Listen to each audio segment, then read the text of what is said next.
لله رب العالمين والصلاة والسلام على رسوله الكريم والعاقبة للمتقين أما بعد السلام عليكم ورحمة الله وبركاته. You guys can all hear me, right? Yeah, that's good. I'm just going to introduce myself. My name is Fuad, and I'm a first year student in audiology. For those who don't know what audiology is, I'm just going to explain it quite simply as if you guys know what optometry is for the eyes, and audiology is for the ears.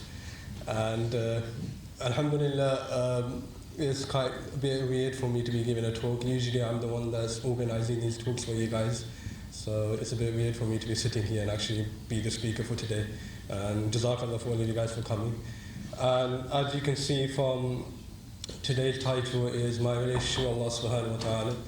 And it's more towards to with my life. And as you know, it's more of a personal and casual talk today. Alhamdulillah, for the past previous weeks we've been having such, mashallah, scholars, Sheikh Walid, Brother Abdullah Saif, Ustad Asif, and alhamdulillah they've been giving great talks. And I thought this week maybe I would maybe change it up a bit and give a personal and a casual talk. And majority of this talk is very related to all the talks I've been having from the previous weeks. And so today's talk is about my relationship with Allah subhanahu wa ta'ala, and it's more towards doing with my journey through depression. So I've been, for the majority of my life, I guess probably about 15 years of my life, I went through depression and anxiety. And I've only recently opened about it about 2 years ago. So not even my family knows, not even my parents know. And I'll get to that as to why I kept it to that. And my aim for this talk today is not to distress you and to upset you and not to feel sorry. I don't want you guys to feel sorry for me. That's the past, and I let go. And the main thing that I want for everyone to go out with from today is hope. And hope that Allah can change everything, and believing that Allah can change everything because it happened to me. And that's what I want from today's talk, hope. And I'm going to start with a Quran verse from the Quran.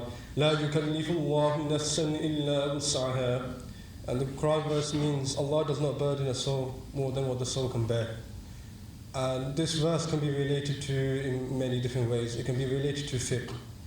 Fiqh in the sense that Allah, when, for example, in salah, when we injure ourselves, Allah does not put that burden on us to pray salah as how we usually be doing by standing for salah. He allows us to sit down.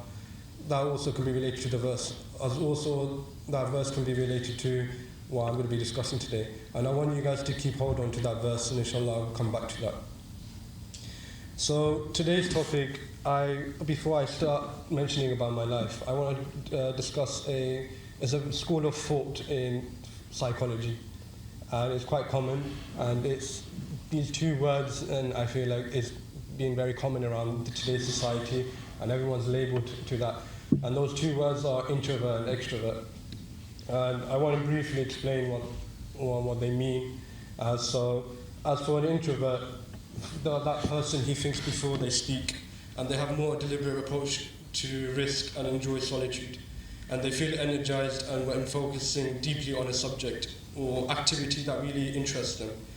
They seek out environments of peace and a sanctuary, and they like to be enclosed with themselves. As for an extrovert, they are described as those who relish a social life and are energized by interacting with friends and strangers alike. And when they're in quiet environments, they're prone to feel restless and they feel bored. As to how does this come into place with a Muslim today? What should a Muslim possess these kind of qualities? For the best person to look at is no more than our Prophet ﷺ, the best of creation. And you will think, what is he? Is he an introvert or an extrovert? You can't really say, you can't label him. He's free of all faults. But I'm going to briefly explain that what did our Prophet ﷺ and how he used to act in his life. I'm going to mention a verse in the Quran and explain what it is.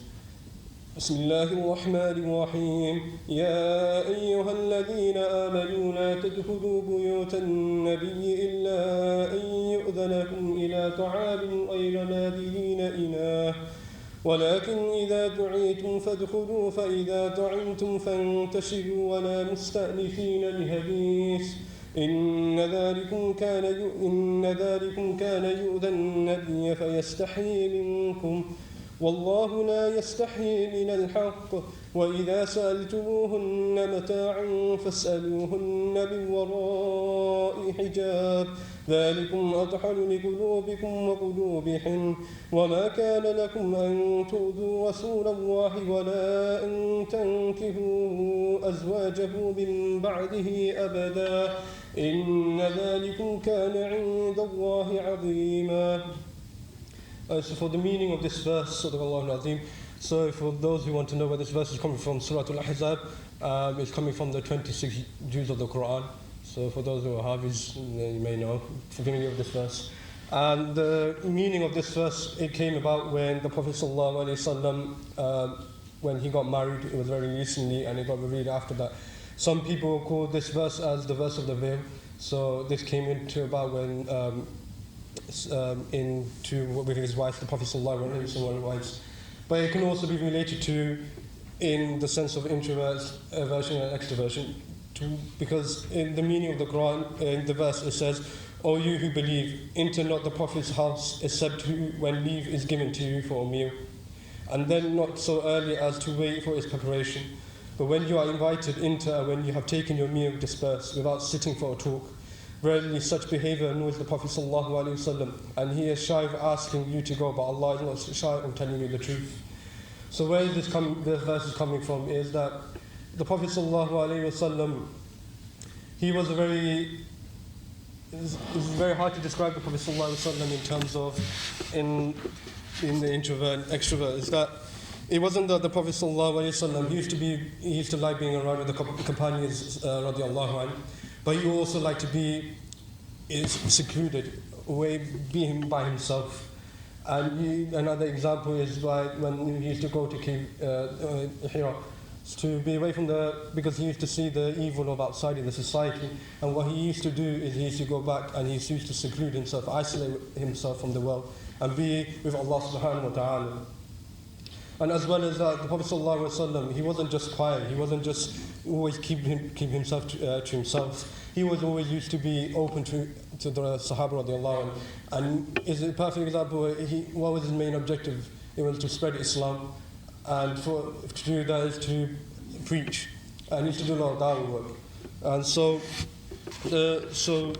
a lot of people say about introvert, there's a very misunderstanding about introverts and how they seem that people think that they're low in self-esteem and low in self-confidence. But as a matter of fact, that they can be great leaders in society. There's someone called Susan Cain. She was a TED speaker. She's an author and a public speaker. And she says that extroverts, they really crave large amounts of stimulation, whereas introverts feel at their most alive and they're most switched on, and they're most capable when they are quieter and more low-key environments. And I want to say that there's a misunderstanding. There's a lot of this stigma that people try to keep away from introverts, and many believe that only that introverts are natural leaders and public speakers and team players, whereas in fact that's not true. It can be for both, and we can say that the Prophet ﷺ, he was a great leader, and I don't want to label him as an introvert because we can't say what he possesses such a quality in time, and I can't really discuss about that. It's beyond that. And you're probably thinking right now that I have a lot of hate for extroverts. To me, I want to clarify that I'm very fond of many of my friends are extroverts. They're all sitting in front of me right here now, and alhamdulillah, they know how to talk a lot, and that's one of the best reasons why I have hearing aids. And whenever I don't want to listen to them, I can turn off my hearing aids and not to listen to them at all. But I feel that's a bad idea to say that now, because everyone's going to assume that when I have a conversation with them, they're probably going to think that I turn off my hearing aids and ignoring them. But don't think that I want to clarify. that I don't hate extroverts. Majority of my friends are extroverts. And that I want to say that I myself, I can admit myself as an introvert. And that came, a big part of that came through my journey through depression. And it came from depression and my anxiety. And society needs both. You don't just need the one. We complement each other. And humanity would have been surviving if we all had the same ability, if we were just the one. And alhamdulillah, we all help each other out. And a perfect example is the scholar of Imam Nawawi, rahimahullah. He himself was, he was very secluded, but he was such an extraordinary man, and he used to be very secluded himself and study in the religion of Islam. Also, you can look at the people of Dawah, you know, they're very open and they can talk a lot. So we need to complement each other for that to be a success. So moving on towards my journey through depression, which I think everyone wants to listen to today, I'm going to start off with the verse, وَخُلِقَ الْإِنسَانُ ضَعِيفًا, and creation was created weak. So we as Muslims, we can feel this, we have feelings, we have emotions. So it's okay to feel low and to have depression, to be depressed and to be sad. Allah SWT didn't create us perfectly. And so I want to explain what a depressive disorder is. It's a passing mood. It's not a sign of a personal weakness, and it cannot be willed or wished away, because there's a change inside us, and sometimes it needs professional help for it to be treated. So the factors that caused my depression mainly came towards. In fact, before I start all of this, I'm going to say that as from a very young age, I was born with a lot of, disabilities. One of the main ones was, as probably many of you are aware, is my hearing loss. Others were very internally. I had a kidney infection, all that. Alhamdulillah, I'm better now. But as I grew older, my parents never realized until I had a hearing loss till the age of 6 or 7.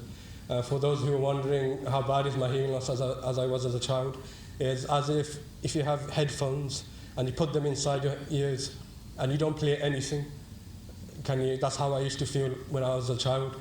And alhamdulillah, my hearing is gradually got better, and I'll explain that as we later go on. And the main factors that affect my depression and anxiety was through bullying. And I come from a place from Plymouth, so that's about 4 or 5 hours away. I don't really know why my parents moved there. Actually, I'm glad this Plymouth is better than Birmingham, no offense. I'm glad for that. But Plymouth is a very diverse community.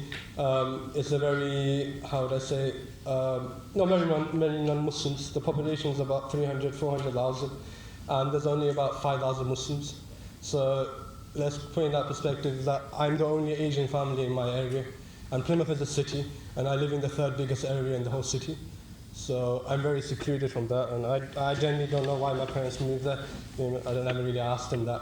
And so I used to go to a state school, and as well as that, I used to wear hearing aids. So many of you don't see that right now. I wear hearing aids. So as a young child, I got diagnosed at the age of 6 or 7. My parents realized that I actually had a hearing loss. So they went to diagnose that, and alhamdulillah, I got hearing aids.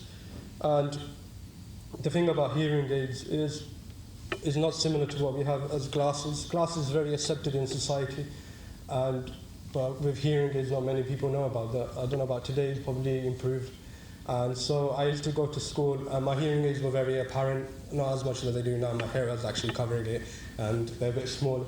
But they used to be very apparent, and people always used to question me as to why do you have hearing, this thing in your ears. And I used to think that I don't know why. And as well as that, I used to be questioning about my religion, Islam. And I used to be questioning about my race, because I was a different colour. I was out of the population of 1,000 pupils in the school, there was only 2 Asians. So I was very isolated, and because it wasn't very easy for me to make friends, because I wasn't very common with them. And the thing about having a hearing loss, you isolate yourself, because it happened yesterday that I was out with my friends. We were having dinner, and the thing about isolation, it affects you a lot because with a hearing loss, you can't hear what people are saying, and you don't feel included in that conversation. And my friends were laughing yesterday, and sometimes I just felt I don't know what they're laughing because I couldn't hear them. And sometimes I feel ashamed to ask what the joke was, because you don't ask the person what the joke was, because the first time you don't ask them a second time, do you? So that's how I used to feel in primary school, and I used to be bullied for that. People used to make fun of me. Oh, you got a hearing loss, you're Muslim, and you're brown, basically. And this was happening throughout primary school, and it came to year 6, I believe, year 5. They gave me a few other devices. So some of you are aware I have other assistive devices that I have. There's a little pen that I give to people so that I can hear them one-to-one. But back then, it used to be a box. So the teachers would wear around their necks, and it was like a big box, and it used to flash a red light. And there was a little wire just going through it. And so people would think, what is this guy? He's disabled. He's not even meant to be in this school. And so it was quite hard for me, and I just went through with it, and I just accepted it. And there was a point in year 6, and I have siblings in my family, alhamdulillah. And my dad, he sent all of us to boarding schools, so Islamic boarding schools, madrasas, as they would say. So my older sister, my older brother, they all got sent to madrasas, and they all became, alhamdulillah, Hafiz and alims in their own right. And it came to my point, because everyone takes their turn, don't they? So it came to me when I was in year 6, and my dad was like, should I send you to boarding school with all this? Because boarding schools, they're not financially, they don't support you in these things. And my dad was like, I really want you to become Hafiz. And he didn't send me when I was in year 6, because my mum's like, they won't be able to hack it. So then I went to secondary school, and that's when my mental illnesses became very apparent, because a lot of things happened in that secondary school, and I try not to look back at it because it affects me a lot. And one of the things, I only spent secondary school in year 7, so I only spent year 7, so 1 year, and a lot of things happened in that.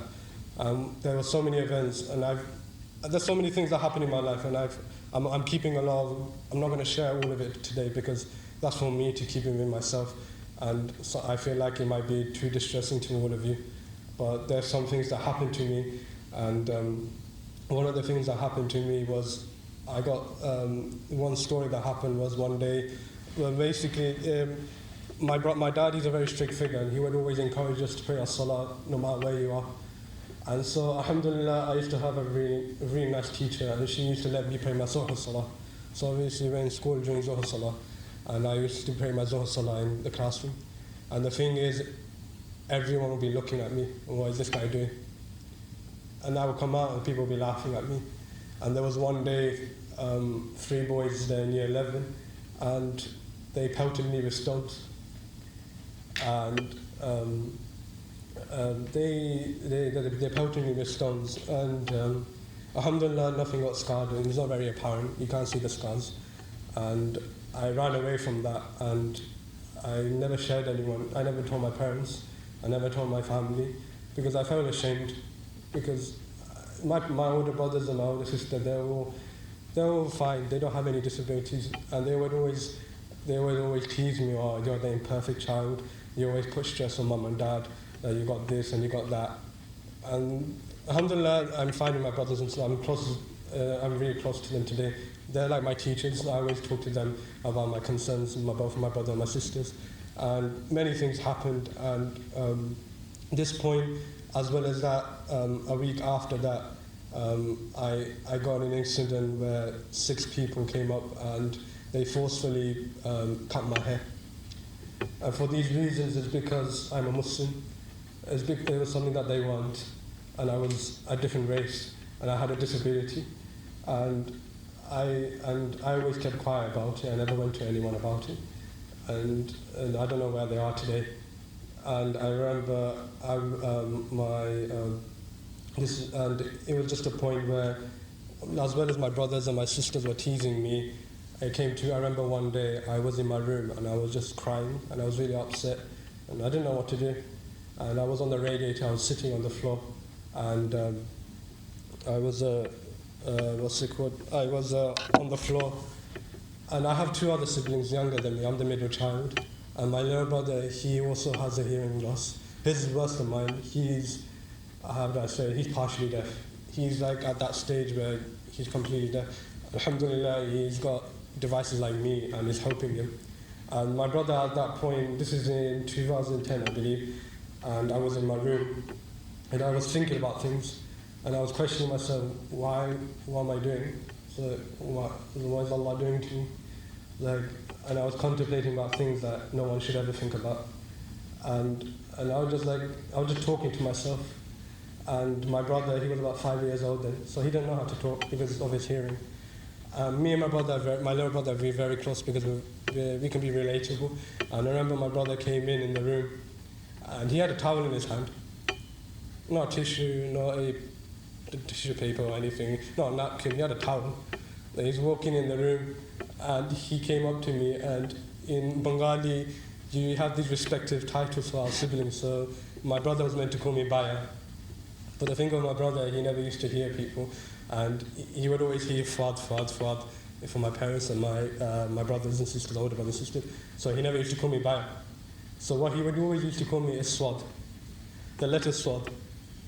That's not even the worst name. I've been called by my auntie the BFG. Even worse is my cousins. Alhamdulillah, my cousins from my both parents' side, they're all younger than me. So me and my siblings are the oldest from both sides. And I went last holiday to visit my cousins, and there's 5 of them. And the age gap between them, the youngest is 5 and the oldest is 10. So 1 for each year, mashallah. So I was sitting with my 5 siblings, my 5 cousins, sorry. And 2 of them, one of them is Amira, she's the youngest. And she's sitting next to me, and she wanted me to teach her the kalima. So I sit next to her, and I was teaching her the kalima. And then the next one was Dawood. He's the second youngest. And he comes up to me, and he's playing around with my hair, because he's never seen me with long hair. And he's just playing around, he's like, oh, it's so curly, and he's just touching my hair, and he's just sitting there. And he's like, he calls me Baya. And he's like, Baya, he's like, can I call you something else? And I said to him, you can call me wherever you want. And he's like, okay, I want to call you Hagrid. I said, if that makes you happy, then you call me Hagrid. From there on now, he calls me Hagrid. I wanted to know where he got that from, because I asked his dad, my uncle, and they were watching Harry Potter the other day as a family. So he calls me Hagrid now, so that's not the worst thing.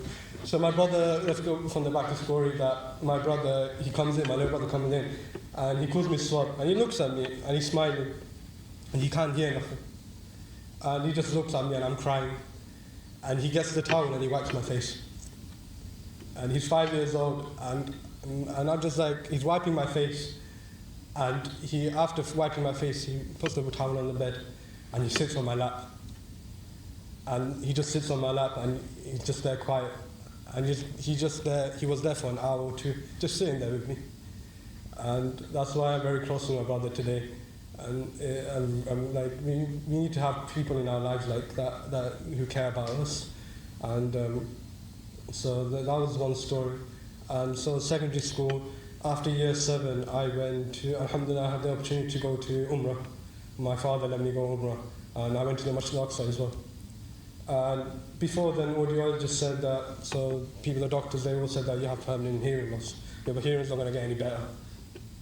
And so my dad, he kept me within state school.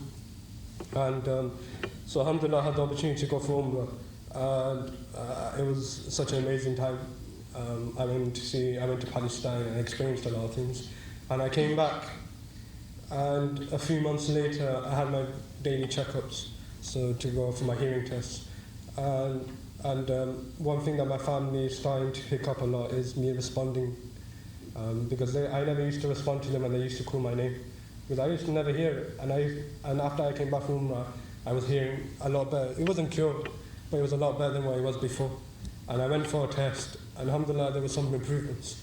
And my dad, he looked at that, and he's like to me, I want you to go to boarding school. So a couple of months after that, he sent me off. And at that point, after all of those incidents that happened in year 7, I was in denial, and I completely threw my hearing aids away in the bin. Can you imagine? I couldn't hack it anymore. I threw it away. And I went to boarding school. And boarding school is tough. This is an all-boys school, and this is a Islamic school, so they're not a 5-star hotel. So I went to boarding school, and it was hard as well, because boys are boys. They're going to tease you for everything, aren't they? And alhamdulillah, I had my older brother then, and so I went through boarding school, and there was some tough times, because I wanted to give up being a Hafiz. Because I remember one day my teacher, you know, Ustaz, everyone knows Ustaz, they're very tough, aren't they?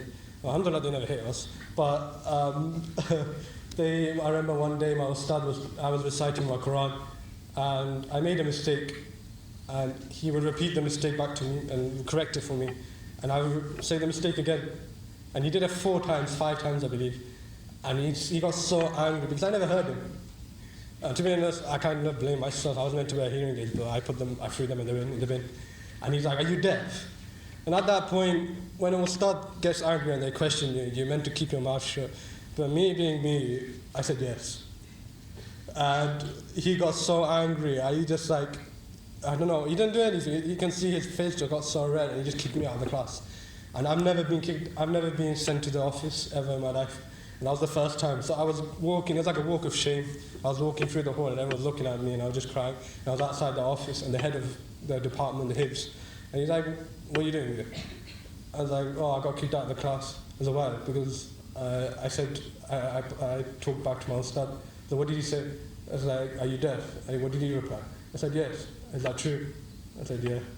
And then he got angry himself.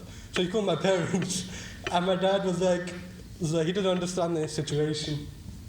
And then it all got resolved. And there's a lot of things that happened through and I remember the next day I cried to my dad. I said, "I want to give up. I want to give up being a Hafiz. I don't want to do this anymore. I want to come back home." My dad's like, carry on. You'll get there soon. And my dad, he's a very strict figure. My dad, probably some of you guys know who my dad, he would always avoid my dad. If my dad's downstairs in the house, all my siblings are upstairs, and my dad's upstairs, we're all downstairs. So we try to avoid him. I go to the extent that we have CCTV cameras in my house. So in the night, when I need to go to the toilet, I look at the CCTV camera, I check if my dad's in his office. And if he's not, if the light is still on, I have to be a ninja and I have to crawl to the toilet. It's on the other side of the house. That's the extent of my dad. Our relationship is very, I don't know how to explain it.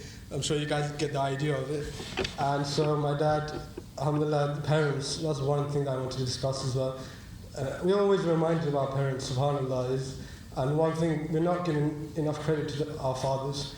We've always mentioned about mothers. Don't get me wrong, my mom, Allah bless her, dads even the hadith said that the mothers are, the status of 3 times greater. But we always avoid fathers and what they do. And my father, he's a strict figure and he's always working and he's always on our tails, me and my brother. And I remember it was short leave, so we only have the weekend off. The madrasa doesn't give us half terms. And my dad's like, "I can't pick you guys up. It's my first time away from home. He can't pick us up, he's busy." And then he's like, we were all sad. Everyone went home. There was only about 7 of us students. They were all international students. We were the only British students left. And my dad's like, "Oh, I can't come." And then I remember that night, my dad, 3 o'clock in the morning, he came and he was knocking on the door. And he was there. And he came picking me up. And I remember these little things. We need to appreciate the little things that we have. And I wanted to cover these 2 points. Appreciate the time you have with your parents, and appreciate the little things. Why do I say that? Because I had 6 room partners in my boarding school. 2 of them, unfortunately, their father just passed away whilst we were studying. And one of them, his name was Abu Bakr. He's actually from Birmingham. And his dad passed away 3 years ago. And I remember his dad, before he passed away, he had dementia.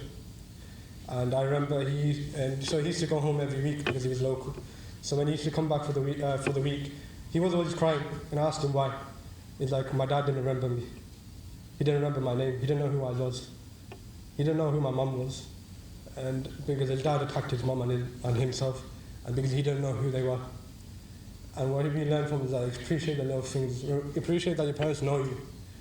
And another one is my room partner Usman. He's from Cardiff, and his father passed away 3 months before he became Hafiz.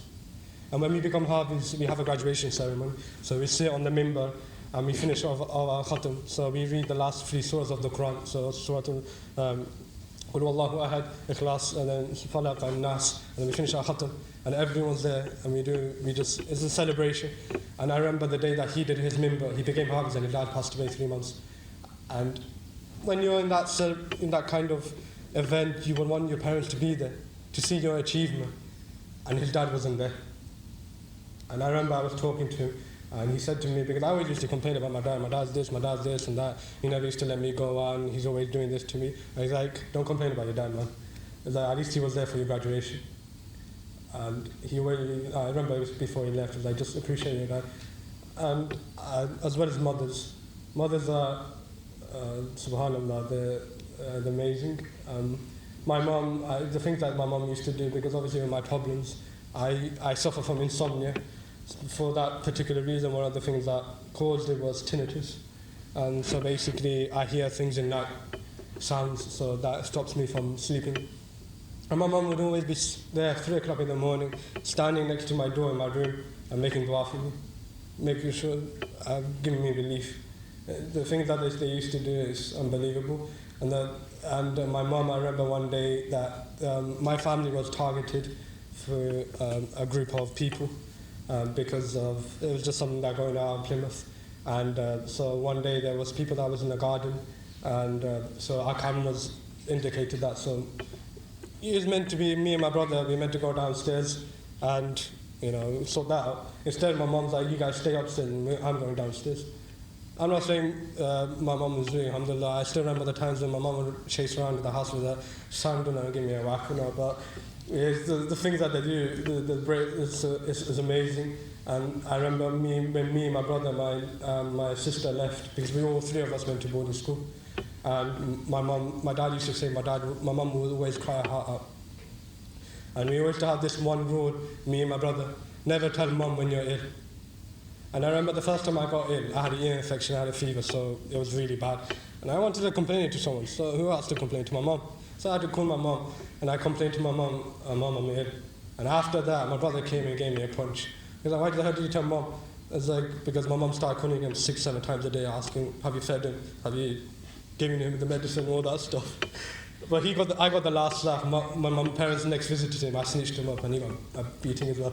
So it all equaled out. And one of the things that also caused my depression is acknowledgement. I always used to have competition with my siblings because they all became Hafiz, and why am I?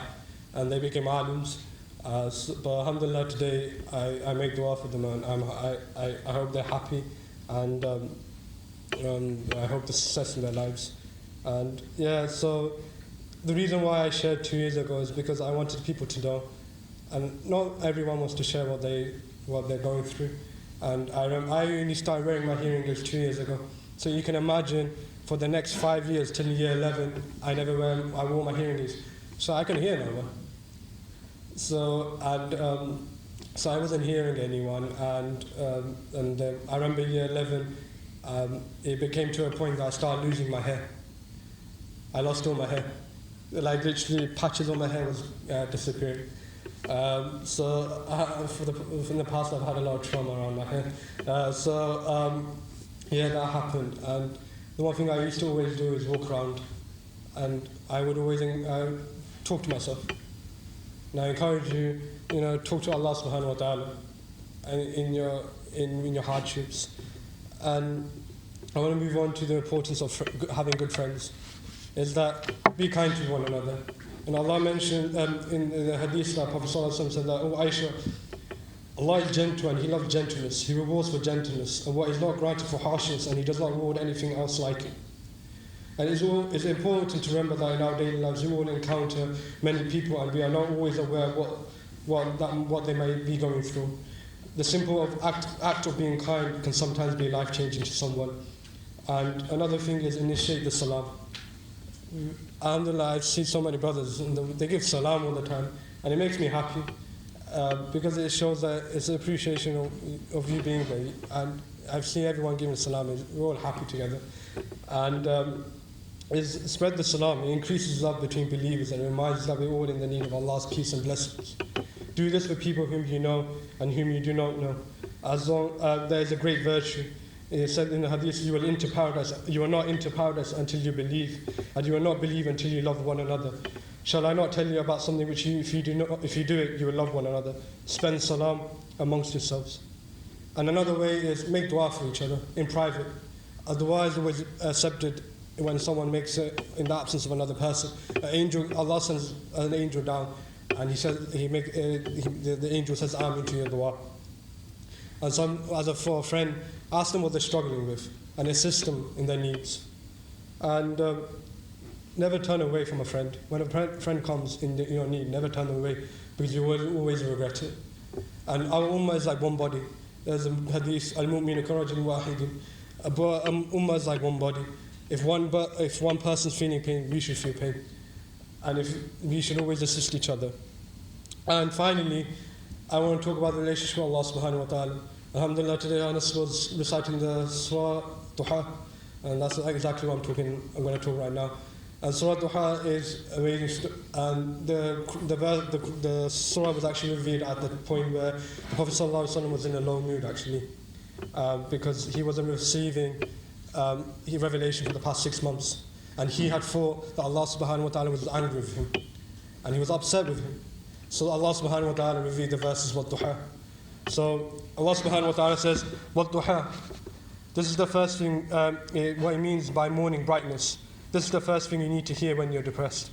Wake up and look at the sunshine. It's not always doom and gloom. You just have to look up. وَاللَّيْلِ إِذَا سَجَى. And why is the ayah immediately talking about, it means, and by the night, it covers with darkness. Why is the ayah immediately talking about this after sunshine? As a reminder that the night is meant to cover and give us comfort and rest. Generally, when we're depressed, we tend to get into very bad sleeping patterns by staying up at night and sleeping all day, thereby worsening our state of mind. This ayah reminds us to use the night as a comfort to ease our distress. مَا وَدَّعَكَ رَبُّكَ وَمَا قَلَى. Your Lord has not taken leave of you. O Muhammad, nor he has detested you. So this is a very powerful verse, showing that Allah is telling us that He does not hate us. He's not forgotten about us. And He is always with us and by our side. And we must always remember that Allah is always with us. مَا وَدَّعَكَ رَبُّكَ وَمَا قَلَى وَلَلْآخِرَةُ خَيْرٌ لَكَ مِنَ الْأُولَى. And the hereafter is better for you than the first life. We need to remind ourselves this worldly life that we have right now is not just temporary.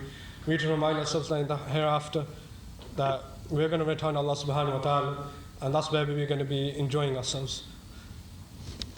وَلَسَوْفَ يُعْطِيكَ رَبُّكَ فَتَرْضَىٰ.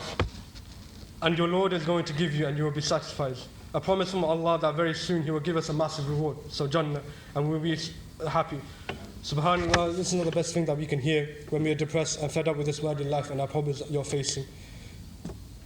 وَلَلْآخِرَةُ مِنَ الْأُولَى وَلَسَوْفَ يُعْطِيكَ رَبُّكَ فَتَرْضَىٰ. I'm just going to read the whole. أَلَمْ يَجِدْكَ يَتِيمًا فَآوَىٰ وَوَجَدَكَ ضَالًّا فَهَدَىٰ وَوَجَدَكَ عَائِلًا فَأَغْنَىٰ فَأَمَّا الْيَتِيمَ فَلَا تَقْهَرْ وَأَمَّا السَّائِلَ فَلَا تَنْهَرْ وَأَمَّا بِنِعْمَةِ رَبِّكَ فَحَدِّثْ. So in the verse, did He not find you as an orphan and give you refuge?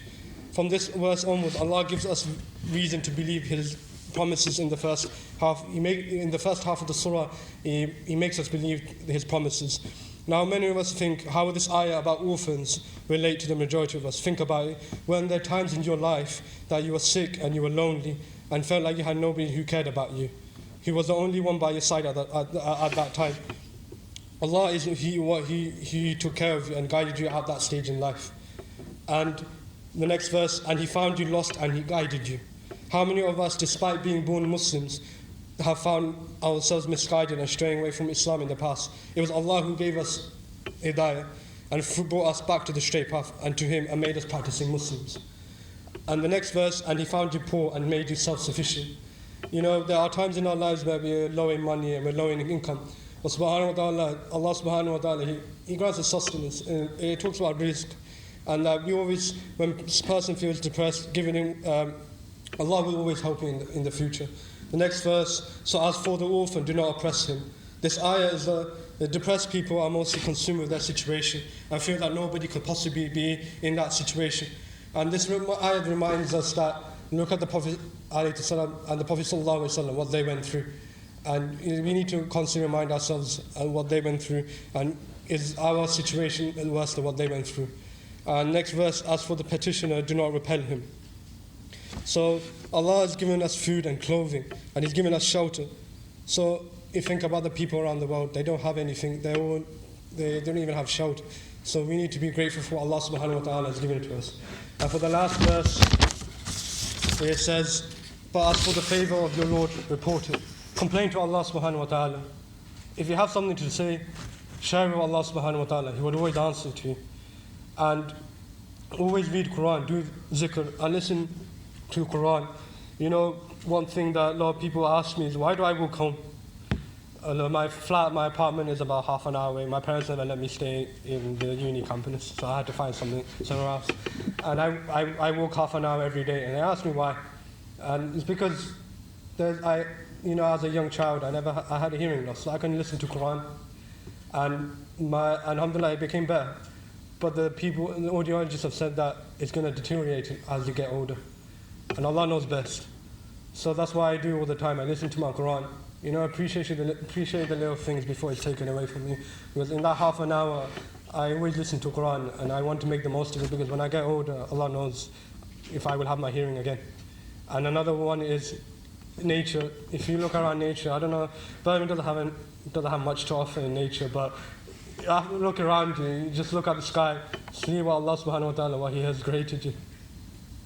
And look at the Prophet ﷺ. Allah tested Nuh alayhi salam with a flood, Ibrahim alayhi salam with a fire, Yaqub alayhi salam with blindness, Yusuf alayhi salam with separation, Ayub alayhi salam with an illness, Musa alayhi salam with a tyrant, Harun with a betrayal, Yunus alayhi salam with patience, and Sulaiman alayhi salam with a kingdom, and Dawud alayhi salam with war. And then you got our Prophet ﷺ.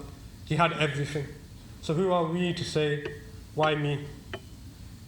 I'm saying we don't compare ourselves to the Prophets, because we're nothing like them. Their hearts were stronger than our iman was stronger than. But I didn't say to compare them to we should take inspiration from them. And looking back at the verse that I said right at the beginning, La yukallifu Allahu nafsan illa wus'aha. Allah does not burden a soul more than what He can bear. I've gone through all these trials and tribulations, and I'm still standing here on my 2 feet today. Alhamdulillah, I'm Hafiz today. And I'm grateful for that. And alhamdulillah, just appreciate for the little things that you have in your life. And alhamdulillah, I have great support, friends in front of me. And alhamdulillah, I've got a committee that I can talk to. And I never wanted to be in the committee in the first place, but someone kind of forced me into it. But alhamdulillah, I'm actually grateful for that, because I'm out of my comfort zone. And if you want to achieve something in life, come out of your comfort zone. Because trust me, if you don't, you'll regret it. And alhamdulillah, I'm standing here today and giving it a talk. And if that was me 10 years ago, I don't think I'll be able to do that. And I'm going to end off with this, that when you think you've lost everything and you have no one to talk to, remember Allah subhanahu wa ta'ala, He's right there with you. And He's waiting for you.